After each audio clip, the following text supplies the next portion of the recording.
Sejam muito bem-vindos a mais uma live aqui na Invi, a sua plataforma, o seu streaming de investimentos. Essa noite estamos com Luiz Alves e também Henrique Breda, dois amigos e ilustres convidados. Muito obrigado, Henrique, muito obrigado, Luiz Alves, por ter aceitado o nosso convite. E obrigado a vocês que nos acompanham aqui na live de hoje.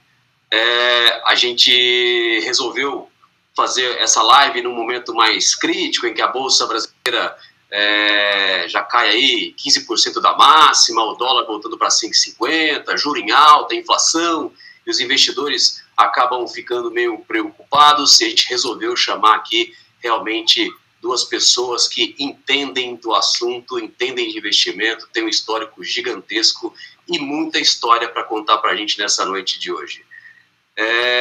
Seja muito bem-vindo, Luiz Alves, boa noite, e muito boa noite, Henrique Breda. Boa noite, Marcelo, Pedro, prazer estar aqui falando com vocês. Eu acho que é a primeira vez de forma online, sempre que a gente pode, a gente bate papo.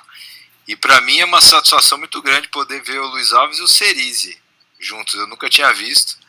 As pessoas, você falou da palavra história, Marcelo, e a gente vê as pessoas no mercado, parece que tudo meio que começou ontem, né? As pessoas estão vivendo, assim, aquele cronocentrismo, tudo parece que é tudo muito novo, né? Quando, na verdade, apesar dessa cara meio de novinho do Cerise aí, do Pedro, ele não é tão novo assim. E quando junta esses dois juntos aí, tem muita história que dá para ser compartilhada aqui, e na medida do possível eu ajudo também. Prazer enorme estar aqui. Obrigado. Luiz Alves. Para mim é sempre gostoso falar, estar com um amigo junto, é sempre muito bom. O Marcelo falou de pessoa assustada, crise, a bolsa está 15% abaixo do top, como se isso fosse algum problema.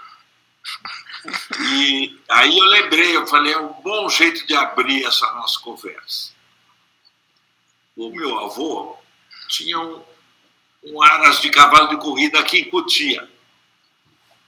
E ele morreu, aqui, negócio de cavalo, o jockey acabou, ficou difícil. Então aquilo estava à venda e nada de vender, nada. Mas, de repente, aparece a filha do Amador Aguiar, cuja filha estava envolvida com cavalo de salto, era campeã olímpica, e ela queria comprar um lugar para a filha andar a cavalo, cuidar. E a chácara era uma gracinha que Cotia, era pertinho e tudo. E começou as conversas e ela falou, só que tem um problema, dinheiro não. Eu vou pagar com ação. Mas como ação? Não, é dinheiro, nós não temos, mas eu vou oferecer 2% do Banco Bradesco, das ações ordinárias, que representava 1% do banco. Isso era ao redor de 2000, e aceitaram o número da venda era 2 milhões de dólares naquela época. E as ações valiam 2 milhões de dólares quando ela fechou. Preço de bolsa. Entre fechar e passar a escritura, veio o plano Collor, que tomou o dinheiro de todo mundo. 91. E com essa de tomou o dinheiro, as ações já não representavam mais 2 milhões de dólares. Chegou até 800 mil dólares o valor das ações na bolsa. E os meus tios falaram, esquece, pode abrir negócio, não vamos fechar. Combinamos 2 bilhões de dólares, agora vou entregar uma porcaria de umas ações aqui. Falaram, vocês são malucos. E discute coisas. Começou a melhorar devagarinho a bolsa, a ação foi para valia 1,5 milhão, 1,5 1.600.000, 1.800.000. Quando chegou no 2 milhões, me ligaram e falaram, começa a vender na Bolsa. Na Bolsa tinha uma pessoa que foi, eu acho que foi longe o homem mais rico do Brasil, e ninguém nunca comentou. Ele espertamente e muito hábil passou todos os seus ativos para o exterior enquanto podia, pelo valor de face. Muita gente fez isso e a Receita não pegou. Ficava uma dúvida e tal, então ele passou. Essa pessoa tinha 5 ou 6% do Bradesco, 6 ou 7% do Itaú, e ele tinha 200 e tantas ações da Bolsa, todas com mais de 5, 10%. Vamos dizer que seria hoje uma fortuna de 250 bilhões de dólares, lá sei eu, não tenho ideia, mas o número era muito grande e ele não desligava o telefone. Cadê as ações do Bradesco? Cadê as ações do Bradesco? E ele me rapou rapidamente as ações, menos as ações da minha mãe, que eu não deixei vender. Eu falei, deixa suas irmãs venderem e você não vende. Não, mas depois vai cair, minhas irmãs vão olhar para mim e dar risada. Eu falei, azar, não tem importância. Afinal, todo mundo vendeu. Minha mãe, quando bateu a parte dela equivalente a 5 milhões de dólares, meses após essa operação, ela falou, agora preciso vender e eu vou dar o dinheiro para vocês mesmo. Então eu falei, não faça isso. Eu não sei quanto vale hoje 1% do Bradesco, mas seguramente o Bradesco deve valer uns 40 bilhões de dólares, 50, 60 bilhões de dólares, não sei. A diferença é brutal e só de dividendo dava para todo mundo viver bem. Ninguém tem mais um TUS, tá? Quer dizer, ninguém dos tios, não tem nada. Gastaram tudo, o dinheiro sumiu e ninguém tinha necessidade nem de vender, nem nada, ou podia ficar com as ações guardadas e hoje estaria todo mundo confortavelmente sentado em cima de um belo patrimônio. Então, essas preocupações de bolsa, que caiu 15%, 5%, esquece. Isso não interessa, faz parte do jogo. Dividir por 2, dividir por 3, faz parte do jogo, depois multiplicar. De repente acontece, é só esperar, estudar um pouco, que tipo de ação comprar. Então, e contar com o aconselhamento de hoje o mercado, você tem para quem perguntar. Antigamente não tinha. Você estava na Bolsa, você não sabia com quem falar. Eram pouquíssimas pessoas dedicadas à atividade de Bolsa. Então, isso que seja de exemplo para todo mundo sentir que é comprar no desastre e vender quando todo mundo está falando em comprar. Por isso, o Bradesco hoje vale 190 bi. Vale 190 bi o Bradesco hoje. Então 1,9 bi por cento. 1% é? 1,9 bi. 1,9 bi. 1,9 bi. E em quase dólar, 2 bi de real. Dá para comprar Cotia inteiro. Mais ou menos isso. E as favelas chegaram e englobaram. Tem um lugar mais lindo cercado de favela por todos os lados. É engraçado falar desse... Isso seria jovens por isso, sabe exatamente como é, passou por isso, todos nós passamos por isso, possivelmente por problemas muito maiores e todos foram consertados. Essa é a grande vantagem da Bolsa. Eu conheci um japonês que plantava batata. E batata, ou você perde tudo, porque os insumos são caríssimos, ou você colhe, você gasta 100 mil reais e colhe 10 milhões de reais. Ou você perdeu os 100 mil reais total, mais trabalho e tempo. Então, aprendi com esse japonês, buraco de batata só se resolve plantando batata de novo, porque uma hora ela vai dar. Então, bolsa, a mesma coisa. Não acertou uma, a próxima vai dar certo. E vai compensar todos os erros e problemas do tempo que passou. Meu pai plantava batata e eu ajudava ele a plantar batata. Eu já vi, prejuízo de batata você só recupera com batata. Não adianta perder com a bolsa e recuperar no CDI depois, não, esquece.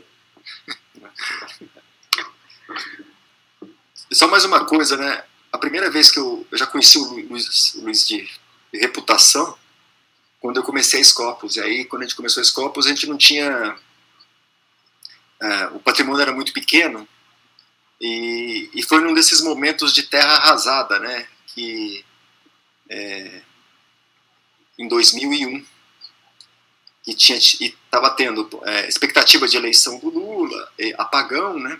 Imaginar que 20 anos depois, exatamente a mesma conversa, assim, o ano que vem vai se eleger o Lula e vai até ter apagão. Peraí, acho que eu já vivi isso antes, né? Parece que eu já tive essa história, e foi 20 anos atrás, o fundo era muito pequeno, eu tinha saído do BBA, né?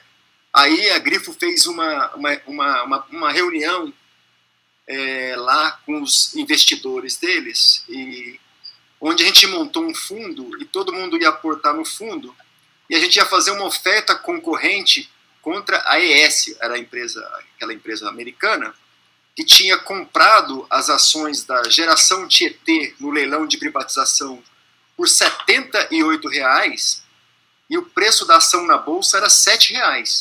Então, ela, para poder fazer um preço médio, ela fez uma oferta pública para poder comprar as ações a R$ 11.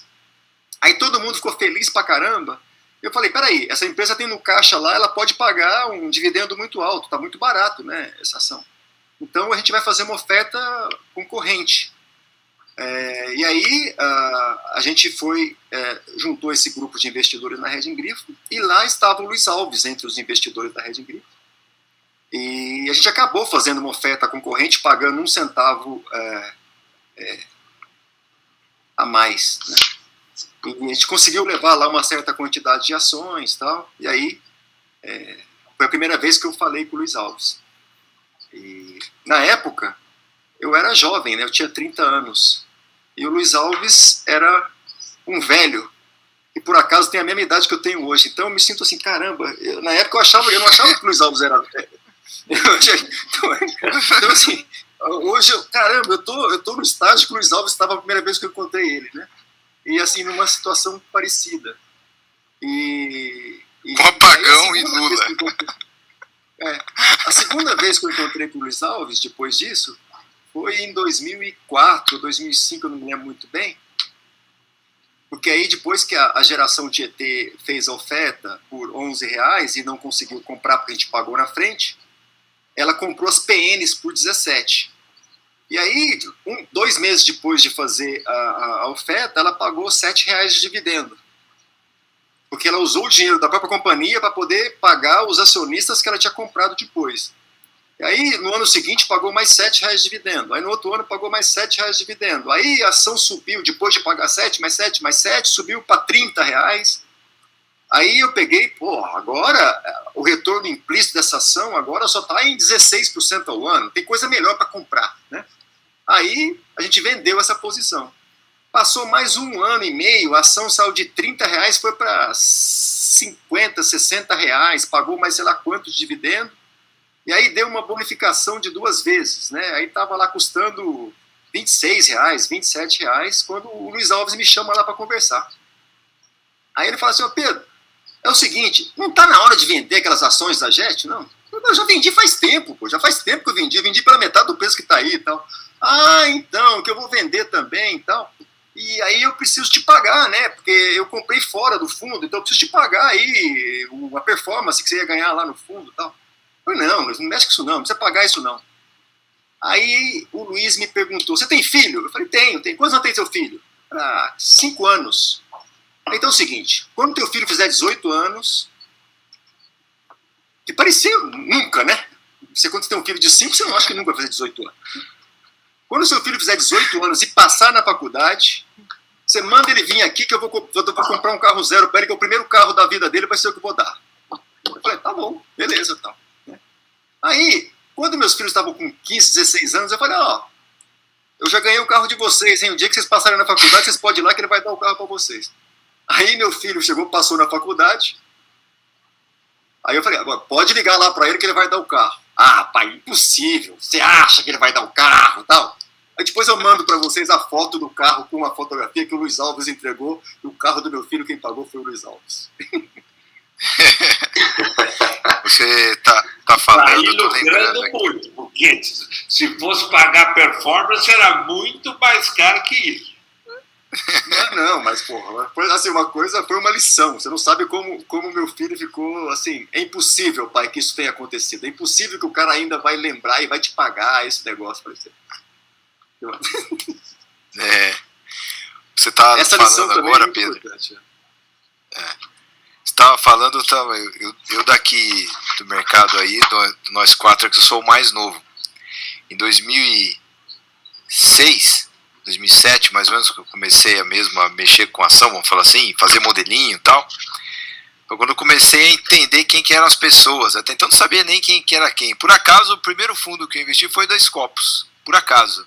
Tava lá na grade da Grifo, tinha uma continha lá, coloquei.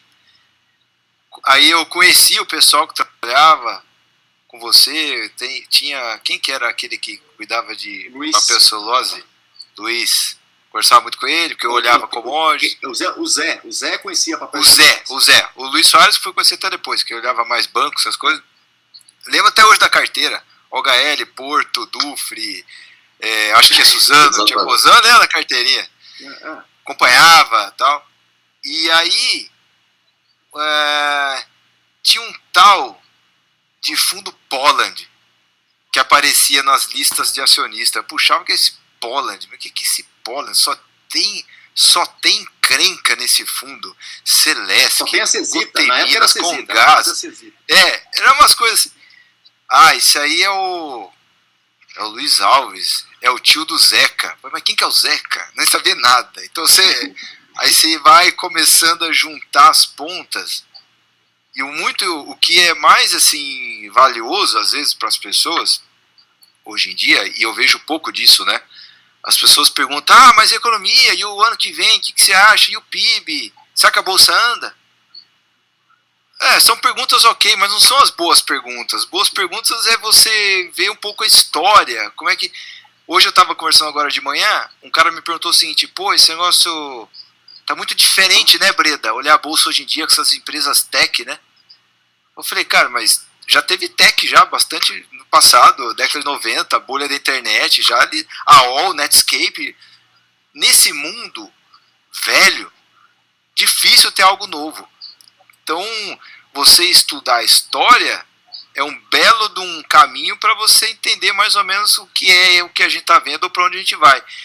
E estudar aí, Luiz Alves, e agora que você também se sentiu um pouco velho, Pedro, estudar o que vocês já viram e passar o que vocês já viram é muito interessante, porque as coisas meio que se repetem, assim. Muda um pouco o CNPJ e tal, mas o tema tá lá, né? O tema, ele vive se repetindo, porque o ser humano é o mesmo, né? Ele fica com medo, né? Ele vende lá embaixo, ele acha que o mundo vai acabar, depois ele pula para a renda fixa, a renda fixa não anda, igual ele perdeu na renda variável. Quando a renda variável fica bonita e vira a capa das revistas, o cara fica com vontade de comprar renda variável, ele deixa de ganhar um pouquinho da renda fixa para comprar a renda variável no máximo, e é um ciclo perpétuo de destruição de riqueza que eu realmente não sei o que fazer. Assim. Acho que dá para salvar algumas almas, mas não dá para mudar muito a tendência, não. Acho que é muito humano isso. Então, por isso que eu acho bacana olhar a história, para não cair nos mesmos erros. Eu acho assim, até eu queria ter um comentário assim. Eu ainda acompanho o Twitter através de um perfil desses secretos aí, né? E esses dias eu vi uma frase do Faria Lima Elevator, que ele disse que tão importante como descobrir a próxima Magazine Luiza escapar da próxima Cielo. E aí eu fui ver a data que a Cielo tinha feito a máxima, foi em julho de 2015, e que por acaso foi exatamente a época em que a Magazine Luiza fez suas mínimas históricas. Né? Uhum. Eu acho que foi por aí, né? Assim, por um acaso histórico. A mínima assim, da Magazine Luiza é em dezembro de 15. 14 de Então, dezembro de 15. Mas tudo bem. Mas é então, isso aí. isso foi em julho R$8. de 2015. Tá? Então eu tô falando, imagina se você... A Magazine Luiza deu R$8, a mínima história. No mesmo mês fechou em 22, para bater o 8. E a minha média de compra foi R$12. Então, se o cara faz assim, essa frase, né, por mais que soe sábia, ela é errada, né? É porque a magnitude, as ações têm uma assimetria muito grande, né? O máximo que você pode perder é 100%. O que você pode ganhar é 10, 20, 30, 40 vezes. Então, se você... 500 vezes. 500, caso, né? então, exato. Então, assim... Então, ao ter dado esse exemplo, se você tivesse comprado a partir de julho Magazine Luiza até dezembro e Cielo até dezembro, ao invés de ter ganhado 500 vezes, você teria ganhado somente 251 vezes, certo? Então, Então assim, se é tão importante, significa que, né, se fosse verdade essa frase, significa que colocar metade em Magazine e metade em Cielo é exatamente igual a não fazer nada. Porque uma anula a outra. Segunda frase. Mas na prática não anula. Você foi muito para frente. Então, essa é mais ou menos, né, metafisicamente, vamos falar assim, é a força que empurra a equities para cima, né? Você vai escolhendo as coisas, quando dão certo, dão muito certo. Quando dá muito errado, é menos 100%, no máximo. Você perde, a menos... batata. É a batata, não é isso? É a batata. Exato. Exato. Quando você gasta 100 mil, quando você perde 100 mil, quando você ganha 10 milhões. Por isso que vale a pena plantar batata, apesar de ser perigoso. Exato. Exatamente. Agora, então, assim... e quando a gente olha para esse tipo de afirmação, que é sempre genérica. O bom do Twitter é que essas generalidades são sempre boas. Mas, olhando aqui para as pessoas que nos assistem agora, no momento que nem esse, qual é a hora de escolher? Para onde a gente tem que olhar? Qual é a Cielo e qual é a Magazine Luiza? Quais são os setores que vocês acham que devem performar bem daqui para frente ou mal? Porque isso tem um certo ciclo de setor. O que vocês acham? Deixa eu só falar um negócio que acho que é importante até aproveitar o... Tá. Não vá atrás de setor. Setor é uma coisa muito genérica. Vá atrás de firmas. Possivelmente as melhores são dentro dos melhores setores. Mas você pegar a farmácia, você tem uma Drogasil e você tem dezenas que faliram, que valeram zero. Então não é o setor de farmácia que é bom. Era a Drogasil que era bem tocada, que atingiu múltiplos fabulosos contra outras mal administradas que ruíram. Então, é muito... Por exemplo, eu fui comprar um remédio com a minha mulher. E ela demora para vir receita, precisa carimbar receita, não tem aquele remédio, vai ver os descontos e tal. Enquanto nós estávamos esperando, eu expliquei como funciona a farmácia. O aluguel, a farmácia convencional da Drogasil custa R$500 mil para fazer. Você paga aluguel do terreno, gasta R$500 mil, monta aquelas farmacinhas com as prateleiras, deve ter R$1 milhão de estoque lá dentro, e elas têm 5 ou 6 mil dessas pequenas lojinhas, e teoricamente muito fácil de administrar, porque é só mandar abrir a lojinha e manter o estoque. E isso começamos a fazer as contas, dava qualquer número, como a 2 bilhões de reais, você montava a Drogasil. Aí eu falei, vai ver na bolsa quanto está a Drogasil, 45 bilhões de reais. Então, não é hora de comprar a Drogasil se você com 2 bilhões, você monta uma coisa idêntica, monta as lojas, administra estoque, põe capital de giro. Então é hora de vender a Drogasil.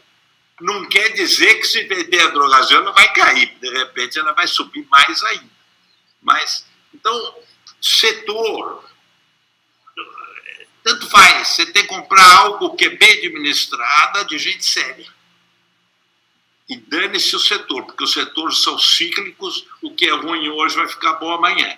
Basta a firma ficar de pé que ela se recupera.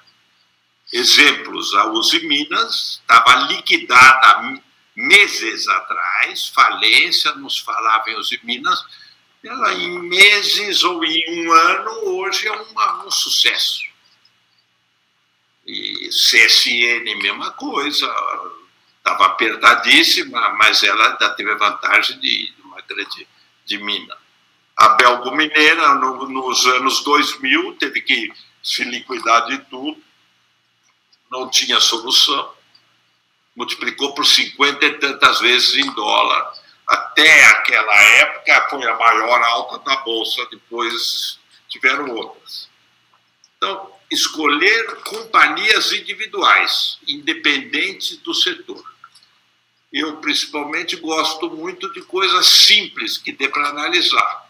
Então, para mim, coisas de tecnologia eu não tenho hipótese de analisar. Então, esquece, eu nunca me meti. IPO, nunca me meti em nenhum. Porque o IPO presume que tudo vai andar muito bem daqui para frente. Eles fazem o cálculo do ideal quando vendem. Então é melhor comprar coisa que ninguém quer, que está abandonada, largada, com alguma perspectiva de existência. Algumas não vão acontecer nada, mas basta uma ou duas numa carteira de 10 que você acerta qualquer outro erro das outras companhias. Uma coisa dessas que eu lembro que eu acompanhei o IPO, depois eu vi a derrocada e depois eu vi vocês comprando e agora praticamente se encerra, né? Foi o caso da Login, né? Eles fizeram um projeto ambicioso de construção de navios, depois aconteceu uma série de problemas, de atraso, a empresa ficou numa situação financeira realmente difícil, né? E vocês compraram o controle praticamente da companhia e a companhia informou que recebeu uma oferta e aparentemente vocês comunicaram que vão aceitar a oferta, né? E como foi o processo de ter montado uma posição tão grande? Como é que o mercado deixou vocês montarem uma posição tão grande numa companhia como a Login? Isso é interessante. A posição não era grande, a posição era ridícula. Nós fomos o último a comprar. Essa firma era a Docenave, uma firma importantíssima, que transportava minérios para a Vale do Rio Doce. A Vale do Rio Doce começou a achar que vamos pensar só em minério, vamos largar todas as outras operações paralelas e abriu o capital dessa firma com encomendas em estaleiros de 8, 10 ou 12 navios para ser pago. Os estaleiros faliram e desapareceu 600 ou 700 milhões de dólares, desapareceu da companhia. E a companhia não tinha, ficou numa situação total de insolvência. Até que, então, todo mundo devagarinho, ela foi ruindo devagarinho. E todo mundo foi liquidando. E nós fomos o último a comprar. E quando a empresa inteira valia 15 milhões de reais. Então, nós compramos aí, pusemos 5 milhões de reais, chamamos uma subscrição para ela poder pagar a conta de luz ou pagar o salário atrasado do porteiro para poder abrir todo dia.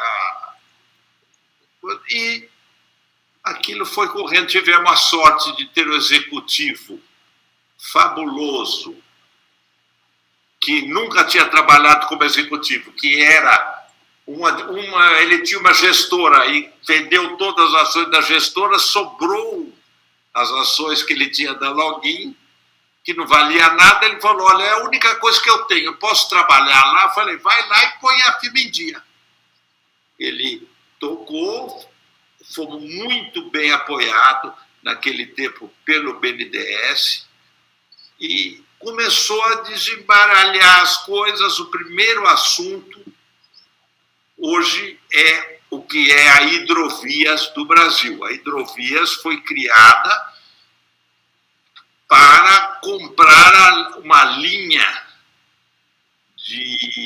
do Rio Amazonas que levava minério do Belém até Manaus. Esse é um contrato de 20 anos, são 2 navios, uma esteira rolante. Um está pegando, outro está entregando, está vindo, voltando, faz isso 20 anos. A depreciação do navio está toda combinada, o juro está sendo pago, e isso vendeu por 700 milhões de reais, ou 700 milhões de alguma coisa, que eu já não me lembro. Foi exatamente. E com isso foi pago alguns empréstimos que tinham risco de ser executados. Os outros empréstimos foram levando com a barriga, devagarinho, aqui. A companhia de seguro pagou 50 ou 60 milhões de dólares dos total de 500 que foi perdido nos estaletos. E nós chamamos aí uma terceira subscrição, uma quarta subscrição, e com isso a firma devagarinho foi andando, até o ponto que ela hoje tem 30% do mercado de cabotagem na costa brasileira. Agora explodiu os preços de transporte de contêiner. Um contêiner que pagava, o ano passado, $1.000 para transportar, hoje, por $15.000, o pessoal não aceita transportar o mesmo contêiner de qualquer lugar do Brasil para ir embora. O pessoal que exporta café não tem conseguido espaço em contêiner. Eles pedem 6 meses, 8 meses para poder conseguir transportar. Então, houve uma melhora, os preços de navio multiplicaram por 4 ou 5, e os estaleiros do mundo não entregam navio, não aceitam encomenda para os próximos 2 anos. Com isso, despertou interesse desses grupos internacionais em ocupar espaço aqui no Brasil, e apareceu essa oferta que nós... E é o seguinte, na minha visão, quando alguém quer comprar, eu vendo, e quando alguém quer vender, eu compro. É que o mercado é muito bom. É um bom princípio para sair negócio, né? Porque senão não tem jeito. Quando você quer vender e o cara não quer comprar, você está morto. Então, o cara quer comprar e você ainda recusa a oferta. A oferta é boa? Não sei. Parece que é boa, mas e se o mundo mudar daqui para lá, de lá para cá? Então, vende porque você sabe. O que você precisa saber é o seguinte: tem coisa mais barata do que o que você está vendendo? Tem. Então, eu vou pegar o dinheiro e vou comprar outra coisa. A vida na bolsa é uma troca. Você vende uma para comprar outra. Agora, se você está vendendo muito barato, você vai comprar as caras? Não, é o inverso. Você vendeu no preço justo e tem coisa barata? Tem. Então, vamos comprar o barato. Esse ponto é engraçado, né? Pode falar, Brenda, pode falar. Não, é que tem um negócio que assim, demorou para eu pegar isso, mas ao longo do tempo você vai vendo com o Luiz Alves que ele joga muito com o tempo. Que tem um pouco aí com o que o Pedro falou sobre a carteira teórica de metade Cielo, metade Magazine. Luiz Alves vai dando tempo para as coisas acontecer. Então, assim, a companhia, a Login 2015, 2016, em algum momento ali, flertou com a possibilidade de recuperação judicial. Pensou, olha, talvez seja o caminho, tenho que ver aqui, não tinha dinheiro mesmo. Não, vamos lá, conversa, renegocia, pede mais prazo com o fornecedor, teve que pedir prazo. Olha, pedimos tudo que precisava, precisa de 21 milhões para o mês seguinte. Não, vamos chama capital, chama 22. Vai indo, vai dando tempo, troca um executivo, vai. É meio aquele negócio, se não morre, o que não mata engorda, né? Então você vai mantendo ali vivo e, óbvio, né? Vai colocar, apoiando gente boa, executivo. Aí vem lá a Falcone. Puta, a Falcone achou quase 50 milhões de reais de EBITDA ali dentro. Olha só que coisa. Como é que pode? Então vai indo, vai jogando com o tempo. Chega uma hora, tudo aquilo que estava jogando contra você começa a dar uma virada. Né? O PIB dá uma melhorada, né? A carga aparece. Então isso é um negócio muito bom para quem investe em empresa saber. É óbvio, né, que tem coisas que dão errado, óbvio. Mas você apoiando as companhias com pessoas certas e tal, uma hora chove um pouco na sua horta também. O tempo também joga um pouco a favor. E o Luiz joga muito a favor contra o tempo. Uma ação que está na carteira do Poland há muito tempo e ficou, sei lá, 12 anos aí meio parada, de repente resolveu andar pra cacete, essa Celesc. Então jogando com o tempo, barato, né, tem problemas, tal, dá para ficar mais eficiente, mas tá lá. Tá comendo o retorno seu, de repente o negócio começa. Aí sai de 16, vai para 60 assim, em 6 meses. E meio que paga a conta da demora. Dava para fazer coisa melhor? Dava, mas você não sabe. Você vai jogando com o tempo, isso é interessante. O tempo, uma história interessante, né? Na Scopus, né? A gente viveu um período difícil aí de 2013 a 2016 e eu acho que a gente teve aí um drawdown de, sei lá, quase 70% nesses 3 anos. Foi um período muito difícil para a Scopus e a gente tenta tirar algumas lições daí. Uma das responsáveis por essa queda, acho que a gente perdeu muito dinheiro numa companhia chamada Contax, né? A gente aprendeu ali, né, a lição que a gente tirou, pelo menos para mim, foi não estar muito concentrado numa ação com pouca liquidez. Aí vai muito daquilo que o Luiz Alves falou, olha, quando você quer vender e não tem comprador, é quase que um massacre mesmo, né? E eu sei que depois, enfim, o tempo recupera, o fundo se recuperou, a gente já está aí, depois a gente conseguiu fazer novas máximas e tal, mas com relação ao Alasca, né, vocês estão vivendo aí um período, basicamente, aquilo que a Scopus viveu lá atrás e que eu acho que é uma sina de quase todas as gestoras que, pelo menos, a gente conhece, uma época que as coisas começam a não funcionar ou alguns investimentos não vão de acordo com aquilo que a gente espera, mas a gente sempre tem que tirar uma lição disso. E dessa história toda que vocês estão passando, ô Breda, o que vocês tiraram de lição? O que vocês aprenderam daí? Olha, a gente teve um monte de lições, né? Então, dá para falar desde distribuição, funding, até a própria gestão do fundo e como encaixar fundo com o passivo, com o investidor, também é importante. 2 pessoas diferentes investindo numa mesma ação têm retornos diferentes, se elas têm comportamentos diferentes. Isso vale para um fundo também. A gente tem 2 famílias de fundos aqui, né? A que nos deixou mais conhecido é o fundo, o Alaska Black BDR, que tem ações, tem juros, tem dólar, já teve BDR no passado, hoje não tem, que é a menor família, tem 2 bilhões ali. E tem a família Long Only, que Long Only é só ações puros, sem derivativos, sem alavancagem, sem nenhuma outra classe de ativos. Ali tem mais ou menos 12, tem 12 bi ali mais ou menos. O que a gente aprendeu bastante com essa história? O Alaska Black BDR, ele tá naquela categoria de fundo que, quando você vai muito bem, você é louco. Quando você vai muito mal, você é burro. Então, você nunca é muito bem visto como um cara sereno, adequado, né? Que não tem os ânimos exaltados, porque ou você ganha muito ou você perde muito, porque toma muito risco. No caso da perda, a lição nossa foi como combinar os ativos. A gente usava muito futuros. E futuro ele é assimétrico. Ele, apesar de ele ser mais barato, quando você erra, você vai errando até você sair.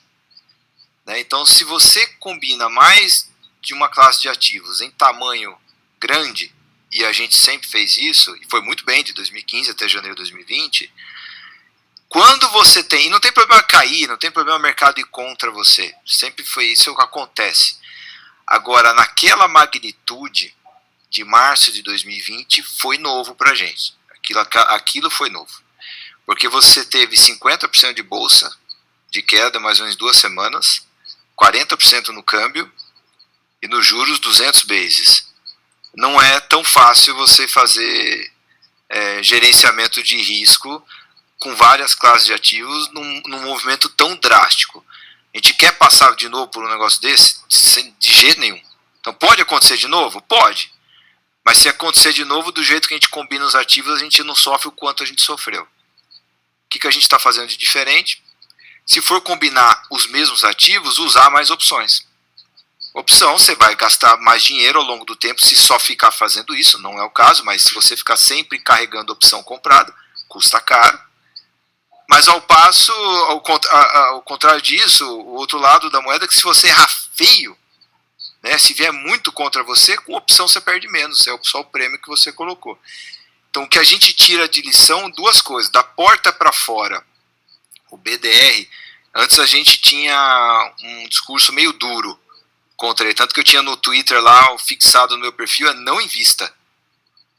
Eu deixava fixado, mesmo assim as pessoas investem.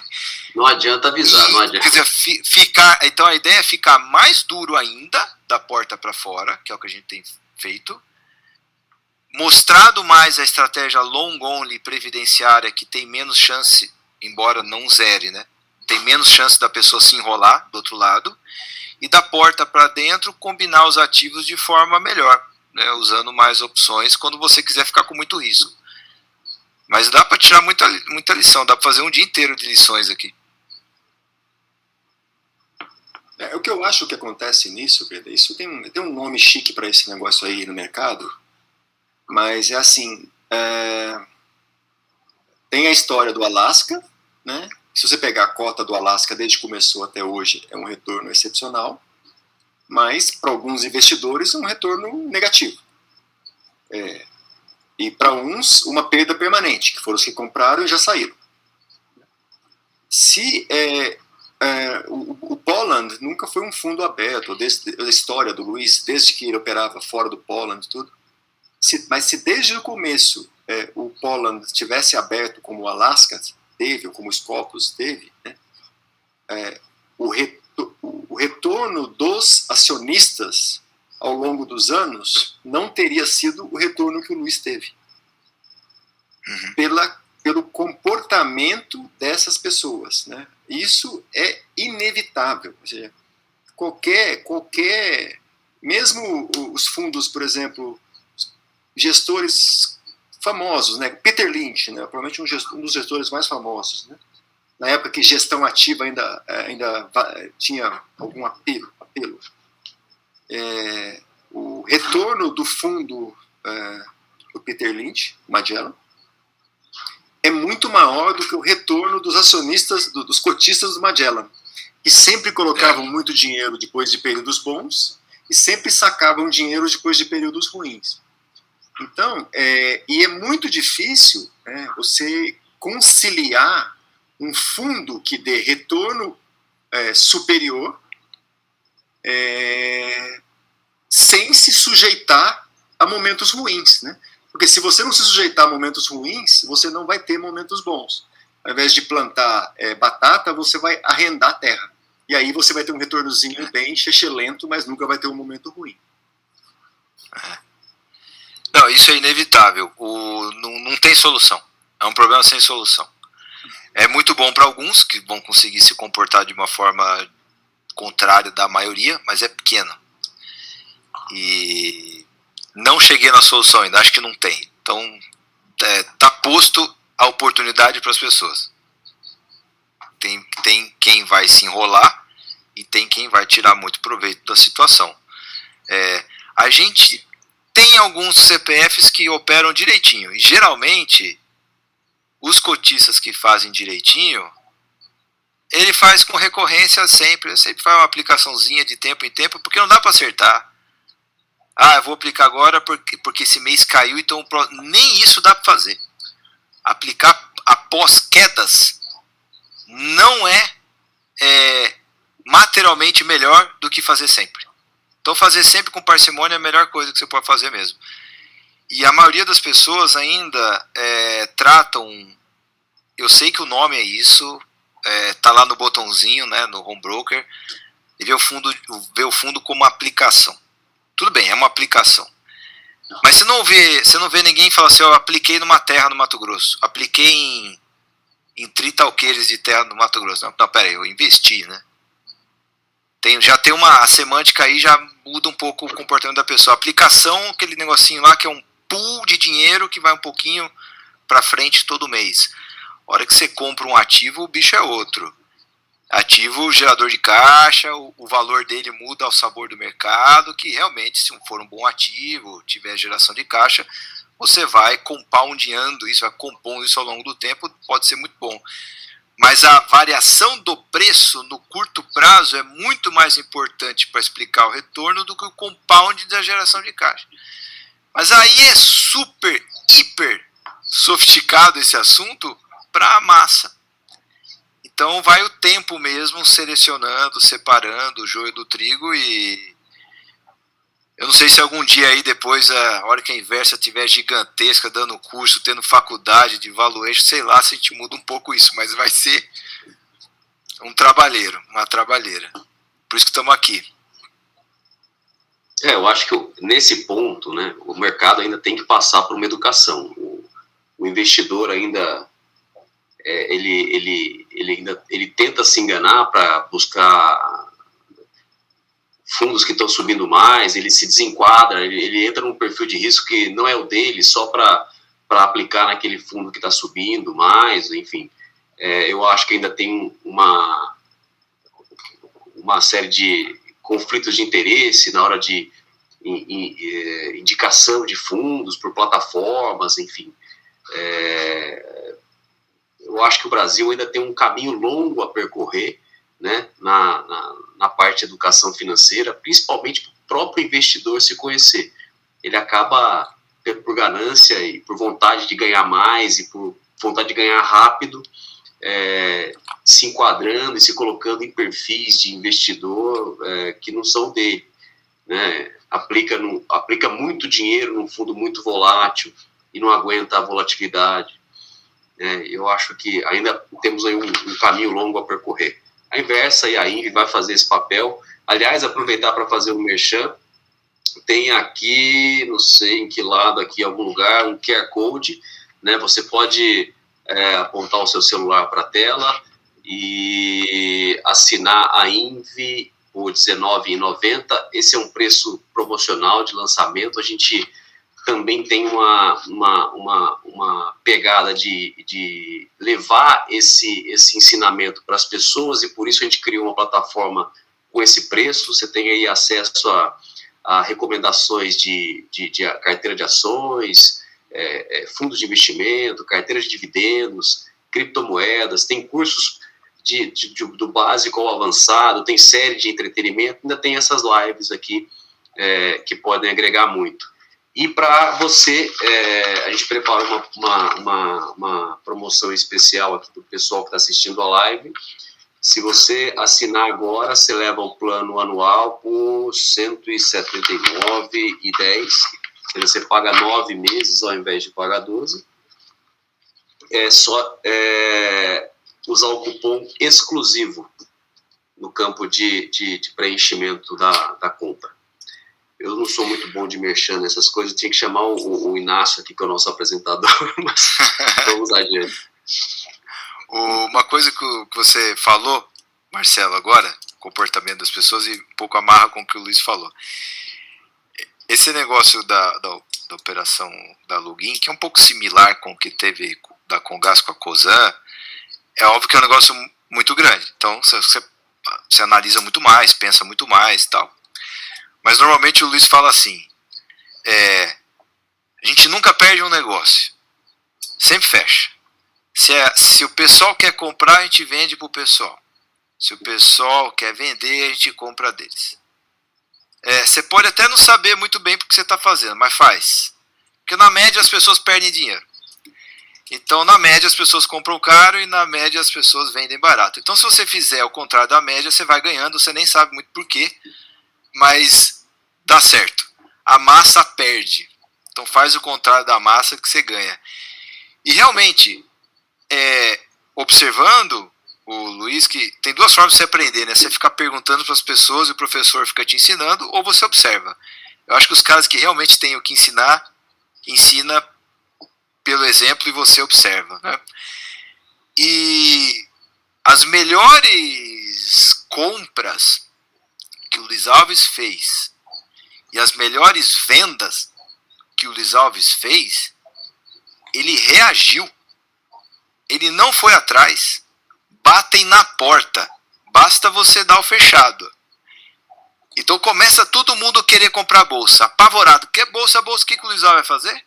Ele vai vender. Então as pessoas querem bolsa, eu dou bolsa para eles. Não tem problema.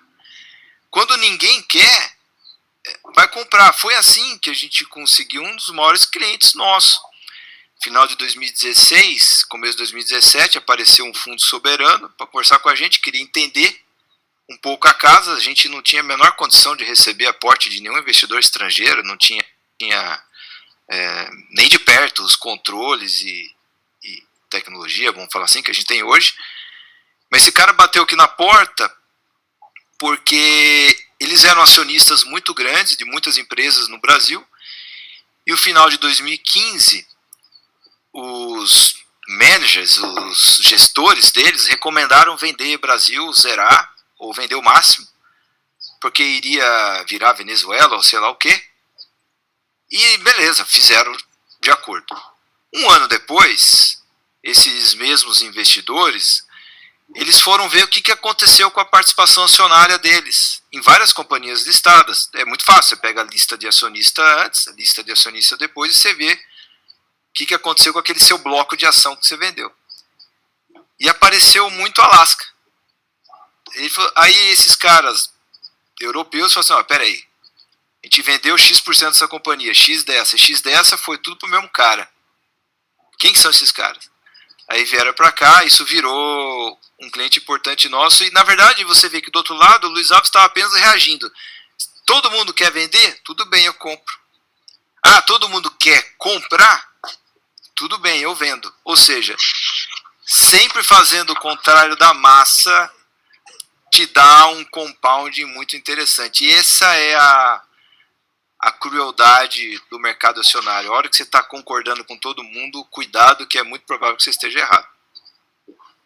Por falar nessa história de ser estimulado e até ter a sensação de que você foi, né, enganado, que alguma coisa deu errado, uma vez o Luiz me contou uma história, acho que era de uma ação, era Ford, eu não sei, qual Luiz? Qual era a ação que todo mundo queria vender, aí veio uma crise no meio, o cara fizeram uma oferta para cima e apareceu mais vendedor. Como é que é essa história?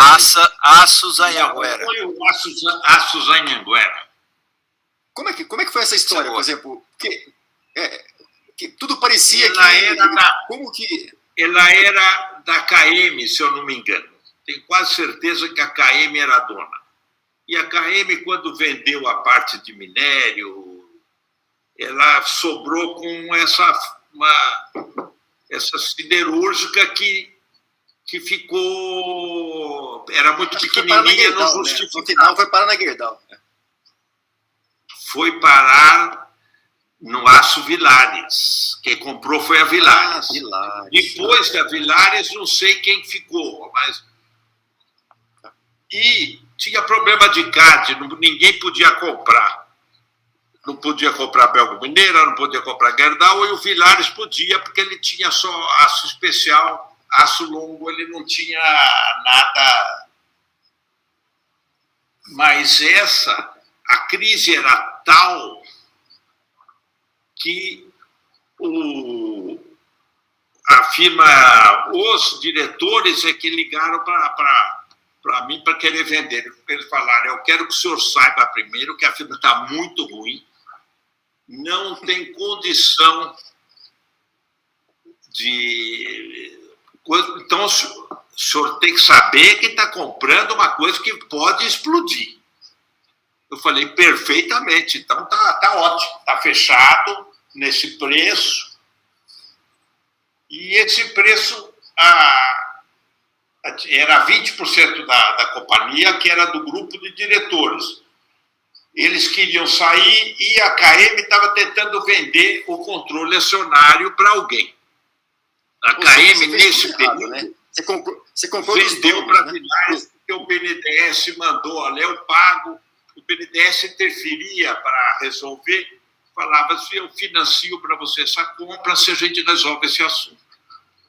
E, então, eu tinha comprado na quinta-feira e a leilão na terça seguinte.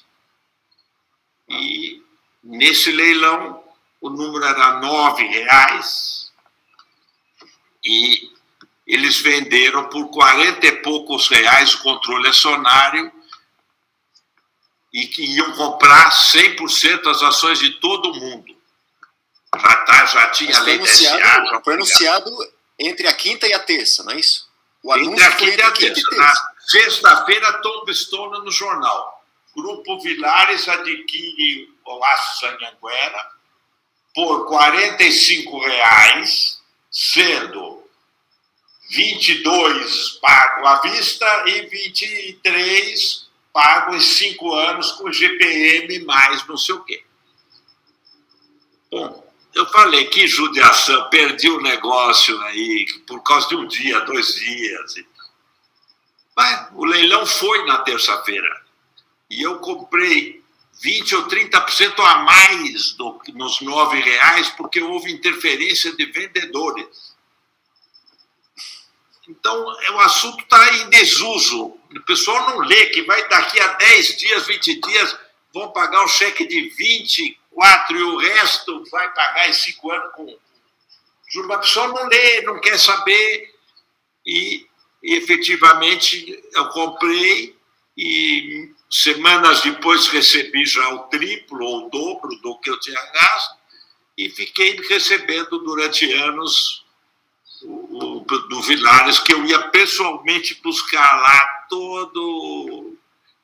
todos 6 meses, eu ia lá e eles punham um carimbinho num papel. Como mas se fosse essa história, eu me lembrei eu não lembrava muito bem, mas eu lembrei dessa história porque esse fato que o Breno disse, né, que alguém ligou para você, não é que você ligou lá, eu quero comprar, não. Não, o diretor, o grupo de diretores, que quando eles viram que não tinha mais solução e não estava conseguindo vender, entre eles venderem e o BNDES resolveu dar um apoio, vai saber o que aconteceu. E aí você estava lá... Pedro, é quase sempre assim. Melhor do que isso. Aí era uma firma que era do Rothschild na Europa. Mexia com aços especialíssimos aqui, em frente ao Golf Clube de Santo Amaro. Esqueci o nome da empresa. Era capital aberto, lançamentos do ano 70, que toda a firma brasileira entrou na Bolsa em 70. Toda.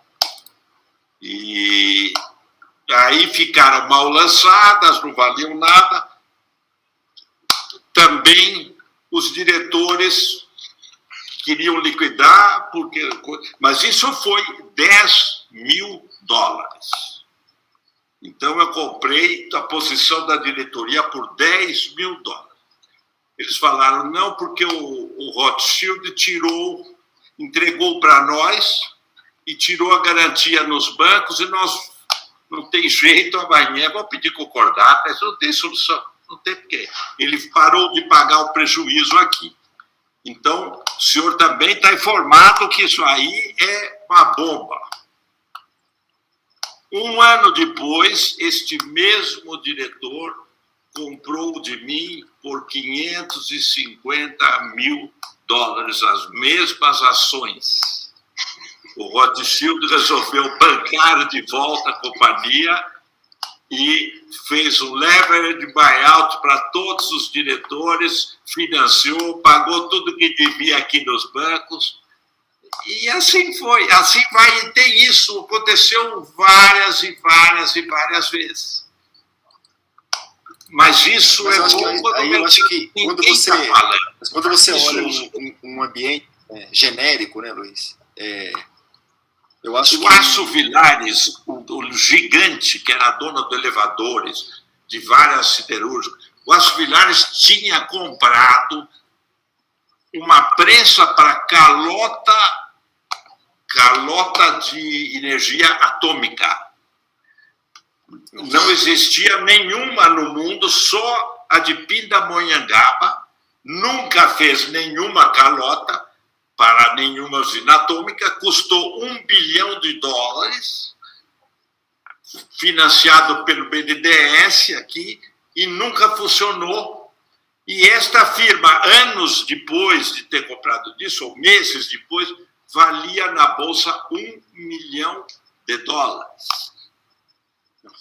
E aí ela foi picada, vende uma coisa, vende outra, paga uma dívida, paga outra dívida, e acabou o Grupo Vilares, que era o grupo do milagre brasileiro, que o governo queria a substituição da importação, que todas as indústrias brasileiras tinham crédito infinito para fazer o que quisesse.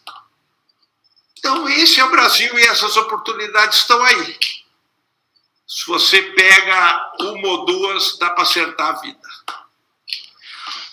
Mas acho que, olhando genericamente, né, em épocas que tem muito fechamento de capital, é justamente as épocas que todo mundo está entregando as companhias para os donos, né, e épocas de IPO é exatamente o contrário. Quando as pessoas acham que elas vão comprar dos donos e fazer um grande negócio, indo atrás dos donos, né? Eu acho que hoje o que aconteceu é que muito banco foi atrás da empresa para dizer assim, ó, eu quero te comprar, eu quero fazer um IPO. Aí o cara fala, eu quero, não, mas eu quero, e aí o cara fala um preço e o preço sai no preço que o vendedor que não queria vender. Ou seja, eu só vendo porque é ofensivo não vender, né? Uma regra geral, que pode ser regra geral, mas mais ou menos acaba funcionando, essa de você ser reativo e ter paciência, quer dizer, os caras batem realmente na sua porta. Colocar dinheiro no login quando ela estava lá bambeando das pernas lá a R$2, R$3, ou sei lá quanto que era mais ou menos, a companhia pediu para pôr dinheiro, você estava reagindo, você vai lá e põe. Então aí é quando o mercado, você está reagindo. Agora, essa regra geral de acompanhar o dono é interessante. Quando você vê lá o aumento de capital lá atrás, na Suzano, acho que teve debênture conversível na Suzano também, não foi só? Então, você tinha que pôr. Ou você põe, você tinha que pôr, a companhia precisava, né? A debênture também da Gerdau, começo desse ciclo aqui, começo de 2016, os donos colocaram também. Na Rumo, você via lá a Cosan, Rubens Ometo colocando pra caramba, comprando direito de subscrição. Então você acompanha os donos das companhias na compra e na venda. Na venda é importante também acompanhar. É um norte interessante também, bater o olho. Para quem que é a minha contraparte nessa história? É o dono da companhia? Pô, por que eu tô certo e o dono tá errado? Essa história eu entendo bem, porque nessa época a gente era sócio em comum, né? A gente, tanto a Scopus quanto o Luiz tinha uma posição. Isso foi até antes do Alasca, né? A gente tinha uma posição grande. Foi no meio. A posição é bem antiga. A operação. A gente tinha uma posição grande de Comgás, exato. Eu estava no conselho eleito pelo Luiz Alves e tal. Era uma empresa muito bem tocada. Tinha lá o Luiz Henrique, que era o CEO da Comgás, que hoje é o CEO da Cosan, que é um cara muito bom, né? Só que foi por isso que ele subiu tanto assim, ele cresceu no grupo. E sempre tinha, né, essa conversa, vai comprar, vai vender, vai isso, vai aquilo e tal. E todo mundo, só lembrando, né, o Luiz estava na Comgás antes da própria Cosan, né, na época da Shell, então ele estava antes. Então não é que ele comprou, ele já tinha, muito antes de toda essa história. E aí, em determinado momento, né, a Comgás acelerou os dividendos dela, a gente sabia que ela estava segurando um tempo, ela acelerou o pagamento de dividendos, porque a própria Cosan precisava lá em cima, lá na holding, fazer um aumento de capital na Rumo, né? Então vinha as holdings entrando 40% de dividend yield, não deu? Perto disso. Foi deu, um 40% acelerado. de dividend yield. Exato. E aí quando aconteceu o dividendo, né, a RI da Comgás ligou, e agora? O que vocês vão fazer com esse dividendo? O que o Luiz Alves vai fazer com esse dividendo? Tá feliz com o dividendo e tal? Aí eu falei assim, olha, acho que vocês vão ficar surpresos com o que ele vai fazer com o dividendo. Né? E eles não imaginavam. E aí, como teve uma subscrição muito grande lá na Rumo, né, que era de cima, toda essa cadeia que veio o aumento de capital, o Luiz Alves comprou os recibos e participou da subscrição. Ou seja, ele fez exatamente o que o próprio Rubens Ometo fez. Ele pegou o dividendo e comprou junto no mesmo preço, no preço que o dono comprou. Então, assim, E quem tinha o direito de participar na subscrição optou por não fazer subscrição naquela época. Teve gente que rasgou muito dinheiro ali. Era R$2, mais ou menos, era R-Log, né? Que era a holding da Rumo, né? Era exato, R-Log. Exato, R-Log. Isso. E o investimento ali era da ordem por volta de R$2 o preço da ação e foi incorporada aí a 23. 10 vezes. Então essas coisas de 10 vezes acontecem. O problema é que esse 10 vezes é bonito quando a gente fala, né? Mas isso dura, sei lá, 5 anos, 6 anos, e no meio do caminho tem umas quedas de 20%, 30% que a pessoa física entrega, né? Não, a posição do Luiz era de Cosan, de Comgás tinha mais de 10 anos. Sim. De Comgás, desde o início do Poland já tinha, em 2003. Então isso tudo da Comgás, ou seja, a R-Log, aumento de capital, em 2016. Então já estava um dividendo represado há um tempo. E se olhar de 2003 até hoje, essa história toda, meio que a Comgás do Luiz Alves, como ele falou, tudo você vai trocando, né? Recebe dividendo e troca por uma outra coisa. Isso mal ou bem, né, Luiz? Virou Rumo aí, né? Nas carteiras. É a Rumo de hoje, é a Comgás de 2003, ou seja, a história meio que vai se reciclando. E é isso que faz ter o efeito de composição, né? O compound da história é isso daí, trocar um negócio por outro. Tem uma pergunta aqui do Daniel Rocha, ele pergunta para o Luiz. Luiz, como é que a gente consegue, no meio de tantas ações, né, diferenciar o barato do ruim na hora de escolher? Você não consegue, você tem que entrar primeiro. Primeiro você compra um bocadinho. Pronto, começa a visitar a empresa, vai lá, vai falar com o RI primeiro, depois conhece o diretor, e você vai sentindo. Uma hora você fala, ele é gente séria, a ideia é boa, eles estão querendo ir para frente. Ou não, errei, vende de volta. Nós, E vai para outra. Na Magazine Luiza, nós íamos lá várias vezes. E eles falavam o que iam fazer. Aí os próximos 3 meses que passavam, a gente cobrava tudo que ele falou que ia fazer. Tinha feito e melhor.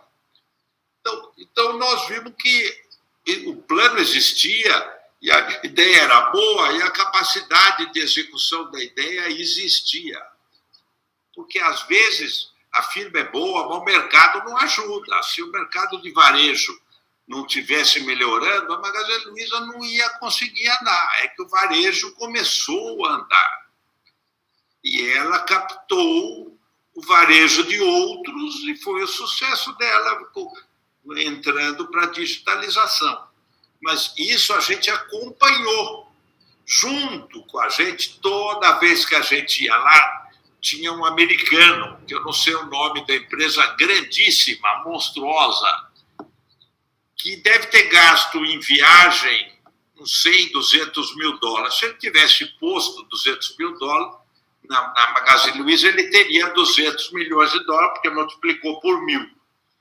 Mas ele não, sempre punha defeito, quer analisar, quero ver, quero não ver. É uma árvore essa empresa, não sei qual é o nome dela. O símbolo é uma árvore, um carvalho, uma coisa assim. É enorme. Eu sei, mas não vou falar, não. Depois eu falo. Caralho. Não, Na verdade, o cara pode falar. O cara conseguiu perder 200 mil dólares da Magazine Luiza em 2015. É brincadeira, né? Toda vez ele estava lá de terno e com uma linha dele. É daqueles que vinha, passava o dia e pegava avião de volta. Seguramente, Luiz Alves ele leu o por Diário 10 Oficial. meses Sem ler o Diário conseguiu ir lá na Oficial. recepção.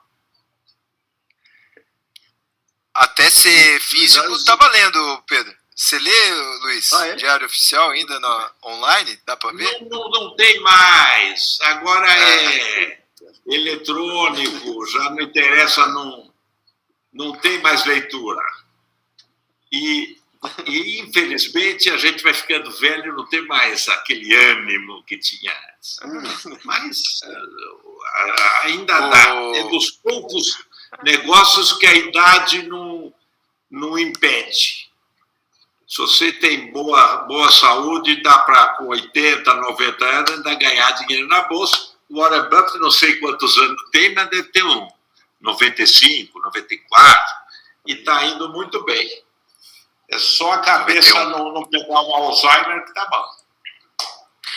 Marcelo, o Luiz, ele faz isso de forma automática, mas eu já dei uma catalogada, então eu posso responder bonitinho aí. O que o Luiz faz para saber se é barato, né, ao invés de ser ruim? A primeira coisa que ele faz, ele solta aqui os perdigueiros, né, os analistas, todo mundo. Primeira coisa que ele faz, descobre para ver se a firma existe. Parece bobagem, né, mas primeiro ver se existe. Né? Tá ali, o que é isso aí? É uma fábrica? Onde fica essa fábrica? Aí você fala, qual que é o tamanho? É grande? É limpa? Em ordem? Tá. Porque as pessoas não sabem ainda, mas tem, às vezes, lista empresa na bolsa que não existe. Isso acontece. Primeira coisa, ver se a firma existe. Segunda, você começa a conversar com as pessoas, você fala, vai lá conversar com o pessoal, vai ver, vamos lá ver. Conversa com o dono, o presidente e tal. Aí ele quer saber, o pessoal lá é em ordem? Porra, você descobrir se as pessoas são em ordem, quer dizer, não é ladrão, é competente, é do ramo. Aí é em ordem. Beleza. Aí depois ele quer saber, que já é um pouco uma derivada disso. Eu falo assim, o pessoal lá é bom de serviço? Ou seja, no setor onde a companhia está, é competente? É melhor que os outros? É top? Quer dizer, presta um serviço bom, melhor que os outros? Vende produto melhor que os outros? É mais barato? E aí a quarta coisa, que é o que o pessoal já sai correndo para fazer, sem fazer os outros três, é ver se tá baratinho aí, se não estão pagando muito caro, né? E não é muito difícil. Você vê como é que tá, quantas vezes lucro, paga dividendo, como é que tá um pouco múltiplo. Se você descobriu se a firma existe, se as pessoas são em ordem, se são bons de serviço, e se tá barato, a chance de dar certo aumenta muito. Não é 100% de chance, mas aumenta muito. Não é muito mais do que isso. Só que parece simples, mas é um pouco difícil, que você tem que ir lá, acompanhar, pegar o carro, vai lá, conversa, vê, checa, vê, liga para um amigo que conhece a empresa mais que você, colhe uma informação. É só isso. Ô Luiz, eu falei certo ou falei errado? Certíssimo. Não é só a dica do amigo do WhatsApp, não. É muito fácil saber tudo isso. Ou muito fácil ou muito complicado demais. Eu acho que é muito fácil. Tem gente que você sabe que você vai pôr o dinheiro que vai sumir o dinheiro no dia que você comprou. Mas também dá para ganhar dinheiro desses também. Porque é tão barato que ele vai precisar fazer uma fusão, uma incorporação, ele vai precisar comprar de você. Então, também vale o risco de acontecer. Tá certo. Mas, eu acho Vai, que, vai além de, agora, vai além de outras- receber outras aquela dica coisas no que- WhatsApp, né? Fala, Pedro. Mas sempre teve essa versão de dicas, né, Luiz? Sempre teve o cara que dá dicas, né? Que gosta de Olha, operar somente ouvindo dicas, essas coisas, né? A LL, você falou da Rumo. Eu, por acaso, eu tinha uma visita marcada, eu saí da Comgás, que ia pagar o dividendo, tudo, e já tinha uma visita marcada num fundo. Quando eu cheguei lá, o cara me falou, olha, a maior posição nossa é a ALL, que era o que ia virar Rumo. A ALL tinha tentado chamar uma subscrição a R$40 e nada, foi cancelado, foi devolvido o dinheiro porque não fechou. Mas só que ninguém sabia que a próxima subscrição ia ser a R$2,75. O papel da Bolsa falido era 40, 35, 40. Tentou por 20 e pouco, e aí era 2 e pouco. E eu saí de lá, peguei o telefone para o Breno e falei, você conhece alguém na LL que conhece? Eu tenho um amigo que perdeu tudo que tem na LL. Eu falei, então fala com ele para saber se ele perdeu e era bom de serviço, alguma coisa tinha... Ele falou, olha, a firma vai acontecer alguma coisa, não tem jeito, fica de olho e pode entrar. Então foi aí que eu garanti que ia comprar todos os direitos de subscrição. Eu comprei todos. Que a Cosan... Eu lembro, tinha os leilões na Bolsa, leilão. Por falta de alguém que comprasse, porque não tinha solução. A LL não tinha jeito. Ela foi dada de presente pelo Garantia. O Garantia falou, entrego, não quero mais botar dinheiro nisso, porque é uma bomba. Eles já tinham entregado a Argentina, e aí falaram, entrega o Brasil também para o primeiro passante. E, por acaso, a Cosan tem um grupo, a união da Cosan com a Shell foi uma coisa espetacular, e apareceram executivos de primeiríssima ordem, com o rigor de investimento, de gasto de capital que a Shell tem pelo mundo inteiro afora. Então, em meses, eles aprendiam tudo o que precisavam saber de qualquer coisa. E o gastar o dinheiro, a Shell sabia como fazer, e sabe até hoje. A Shell oxigenou muito. Né? Os executivos que são chaves hoje são executivos que vieram da Shell, né? O Luiz Henrique, por exemplo. Todos são. E o que eles gostaram muito, né, esses executivos que eram muito bem preparados e gostaram muito, é que antigamente eles tinham uma angústia que eles sabiam o que fazer, mas qualquer coisa que fosse fazer na Shell demorava 10 vezes mais do que qualquer coisa. Quando chegou, esses executivos foram liberados de agir mais rapidamente, porque falava diretamente com o dono, né, que é o caso do Rubens, a companhia ganhou as duas coisas, né, a qualidade do processo e, ao mesmo tempo, a agilidade na decisão. E eu lembro que, no caso da LL com a Cosan, a LL fez um contrato tão ruim, mas tão ruim com a Cosan, do negócio de take or pay dos navios, né, negócio que no final eles deviam tanto para a Cosan que a Cosan praticamente comprou a LL pela dívida e subscreveu mais um pouquinho para ter o controle das ações. De tanto que os contratos antigos da LL, que era a operadora, com a Cosan, que alugou os vagões, os trens para a LL não tinha condições de pagar nenhuma dívida sobre quem estava usando a linha dela, né? E acabou entregando quase que a companhia por essa dívida de um prestador de serviço, usuário de serviço dentro da linha dela. Por isso que esse negócio, quando fala de setor, é difícil você partir da linha de escolher uma empresa pelo setor. Você vê esse exemplo, entrou o pessoal da Cosan, da Shell para tocar ferrovia, que estava sei lá quanto tempo aí com a LL, e porque os caras entraram, começou a melhorar todos os índices de eficiência ali dentro num setor novo. Ou seja, competência de pessoas é um negócio muito mais importante para definir o sucesso. Outra pessoa. Antes disso, eles trouxeram o Júlio, que era o cara da Vale. O Júlio. Esse sim tocava, ele é bem tocado. Que ele é muito antigamente pessoal, ele briga com todos, mas de uma categoria até hoje, ele que dá as cartas. Eu garanto. Exatamente, não é que antigamente era cheio de compra no Mato Grosso do Sul. Exatamente. Antigamente tinha um monte de especialista, um monte de especialista em PowerPoint, mas ninguém sabia tocar ferrovia. O Júlio, pelo contrário, era uma figura nada mercadológica, né, assim, do ponto de vista assim, de falar com o investidor, mas ele sabia operar uma ferrovia, que é o que faltava na LL. Era uma coisa assim, lastimável a operação da ferrovia. Né? O RE era melhor que a ferrovia. Né? Então, eu acho que essa mudança, né, e aí o impacto disso era assim, era imensurável, né? Acho que não dava para imaginar que era capaz de fazer uma revolução dentro de uma empresa do Garantia, né? Que era um exemplo de boa gestão, e que chegou um cara lá e fez uma gestão, realmente uma boa gestão na operação da companhia.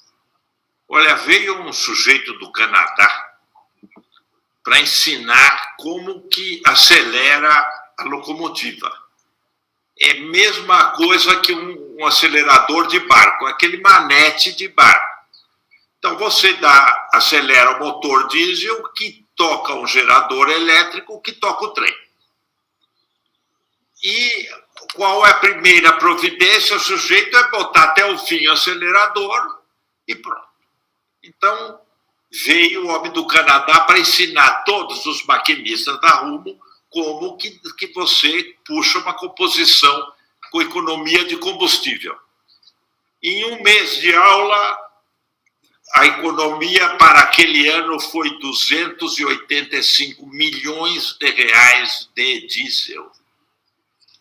O diesel da época, hoje deve ser quase 1 bilhão. É baixinho. Aí o Lutz me perguntou, isso é significante? Alguém perguntou, mas isso é significante? O Lutz falou, Luiz, quanto é o EBITDA da Login? Eu falei, 280 milhões. Falou, então, essa é a economia nossa, é o EBITDA a firma que tem 30% do tráfego costeiro de containers no Brasil. Então, para vocês imaginarem quão significante é. É uma coisa espetacular. Isso dá para fazer um gancho desse assunto com a tal que sempre pergunta, qual é a próxima Ambev? Próxima Magalu? Qual que é a próxima? Não tem próxima. Cada companhia tem um risco específico tão grande, porque tem um CPF ali, tem uma pessoa específica, um momento específico, uma cultura corporativa que você pode até fazer uma certa analogia, mais ou menos, mas não tem próxima. Quando falam que, olha, falaram já no passado, várias vezes, Nova Ambev acho que era BR Foods que chegaram a falar. Ou a Nova Magalu, sempre tem aí uma Nova Magalu, nunca funcionou. Então é uma outra, essa aí é, como que é, falando de caminhão, corre que esse lado, Bino, né? Corre que esse lado. Tem uma nova tal, não tem. Pode ter alguma coisa até melhor, mas nova tal. É que todo mundo acha que é possível. Uma vez que você teve um exemplo, você vai ter outros exemplos daquilo, né? E em alguns casos, né? É um jogo de resta um, né? Só vai restar um ganhador, né? Tinham várias empresas, no final sobra somente um ganhador, e muitas vezes o próprio ganhador nem existiu quando o movimento começou. Eu por exemplo, eu estava ao vivo, assim, no negócio da bolha de internet, né? E o ano era 2000, então teve lá o bug do milênio e tal, e eu era operador no BBA, e na época a ação mais todas as empresas de telecom no Brasil, era uma loucura, Embratel, e aí a ação que era assim, estava na boca do povo, era a Plim, né, Globocabo, né? E aí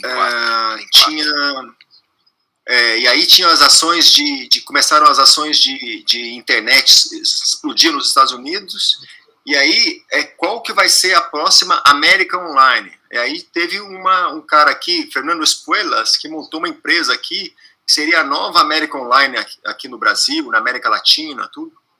E ele teve essa conferência feita pela Goldman Sachs no hotel em Nova York, e aí eu fui convidado, porque eu operava lá nesse banco, lá na Goldman, e aí na conferência tinha uma sala, tiveram que alugar a sala do lado, o Fernando Espuelas entrou, parecia o Mick Jagger entrando na sala, todo mundo idolatrando aquele cara, nunca tinha dado lucro, aquelas coisas todas, né?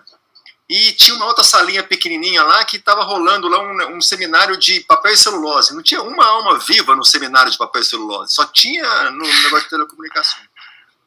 E aí, quando eu saí, no último dia, eles fizeram um jantar num restaurante que chamava Le Cirque, que é assim, num lugar, assim, eu tava com a minha esposa, eu olhei para ela e falei assim, olha, tá tudo errado, eu sou tipo um mexicano, né, porque quando o brasileiro que vai nos Estados Unidos é aquela parte do México mais para baixo, entendeu? É tudo a mesma coisa.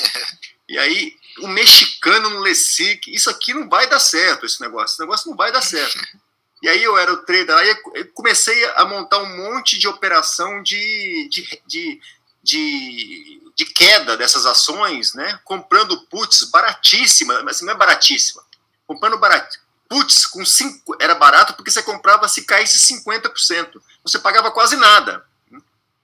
E aí quando veio a queda foi de 95%, então praticamente foi o melhor ano que eu tive, foi apostando no furo dessa bolha.